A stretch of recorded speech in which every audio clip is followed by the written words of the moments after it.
మొత్తం ఎన్ని బొమ్మలు చూసాం మరి? మామ దగ్గరగా 20 నుంచి 25 బొమ్మలు అయితే చూసుంటాం మనం ఈరోజు సత్తెనపల్లిలో.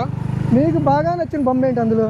బాగా నచ్చిన బొమ్మలు ఏంటంటే మామ 16,000 టెంకాయలతోటి ఒక మంచి విగ్రహాన్ని అయితే కట్టారు మామ మన సత్తెనపల్లిలో. అది కూడా మనం క్యాప్చర్ చేసాము.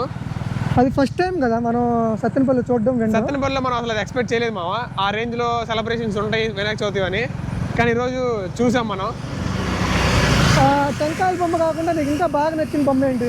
ఇంకా బాగా నచ్చిన బొమ్మ అంటే ఒకసారి చాలా నీట్గా డెకరేషన్ చేసి అంటే వేరే వర్కర్స్ని పెట్టించి మరీ డెకరేట్ చేయించి మరీ సెలబ్రేట్ చేస్తున్నారు మామ. అది సత్తెనపల్లిలో ఏది కోతి బొమ్మ సెంటర్ ఏదో అన్నారు కదా, కోట బొమ్మ సెంటర్. అవును మామ.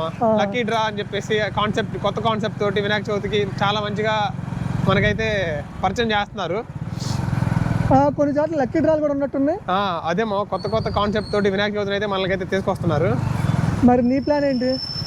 నా ప్లాన్ ఏం లేదు మామ. ఒక్కొక్క బొమ్మ దగ్గర ఒక్కొక్క కాన్సెప్ట్, ఒక్కొక్క హిస్టరీ చెప్పి మనకైతే సాగు కొట్టారు. నాకైతే ఆ లక్కీ డ్రా ట్రిప్ ఉంది చూసావా, ఆ లక్కీ డ్రా ట్రిప్ వాడిదైతే బాగా నచ్చింది. ఏమో అది 2 కాన్సెప్ట్లు అయితే ఉంది మా సత్తెనపల్లి. 2 దగ్గర చూసాం మనం. 100 రూపాయలు టోకెన్ కట్టుకొని మనకి లక్ బాగుంటే మంచి బహుమతులు అయితే మనం గెలుచుకోవచ్చు. బైక్ లాంటి మంచి ఎక్స్పెన్సివ్ థింగ్స్. పర్లేదు, మన సత్తెనపల్లిలో కూడా ఒక 40 నుంచి 50 బొమ్మలు ఉన్నట్టు ఉన్నాయి. చాలా ఉన్నాయి మామ. అంతకంటే ఎక్కువ ఉంటాయి. చిన్న బొమ్మలు పిల్లలు కూడా ఈరోజు ప్రతి రోడ్లో ఒకటి పెట్టుకుంటున్నారు. అవన్నీ లెక్కేసుకుంటే మనం దగ్గరగా 70 వరకు అయితే ఉండొచ్చు మా సత్తెనపల్లిలో కేవలం గణేష్ విగ్రహాలు. అది ఇంకొక బొమ్మ వస్తున్నట్టుంది.